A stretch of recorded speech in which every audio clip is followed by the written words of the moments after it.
অন্তর্বর্তীকালীন সরকারের প্রধান উপদেষ্টা ডক্টর মোহাম্মদ ইউনূস বলেছেন, দেশের সর্বোচ্চ সংগঠিত সকল অপরাধের বিচার করা হবে। বঙ্গভবনের শপথ গ্রহণের পর প্রধান উপদেষ্টা বলেন, দেশের প্রত্যেকটি প্রতিষ্ঠান নিজ নিজ দায়িত্ব পালনের মাধ্যমে আরেকবার স্বাধীনতা উপভোগ করবে জনগণ। নতুন সরকার দেশের সকল মানুষের সরকার বলেও জানান তিনি।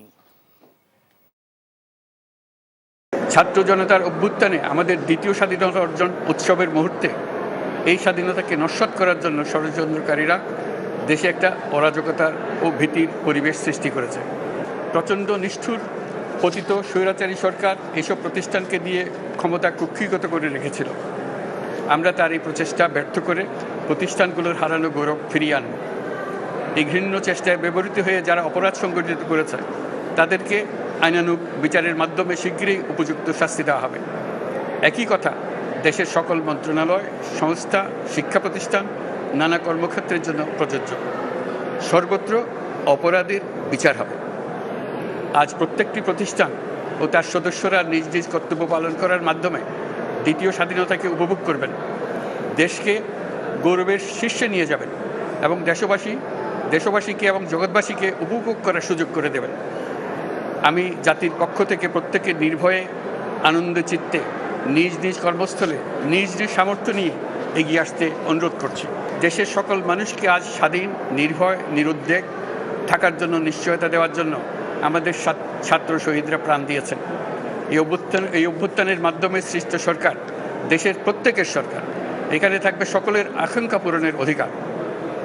অরাজকতার বিষবাষ্প এখন যেই ছড়াবে, বিজয়ী ছাত্র জনতা সহ মুক্ত মানুষের আইন শৃঙ্খলা বাহিনীর পূর্ণ শক্তি তাকে ব্যর্থ করে দেবে।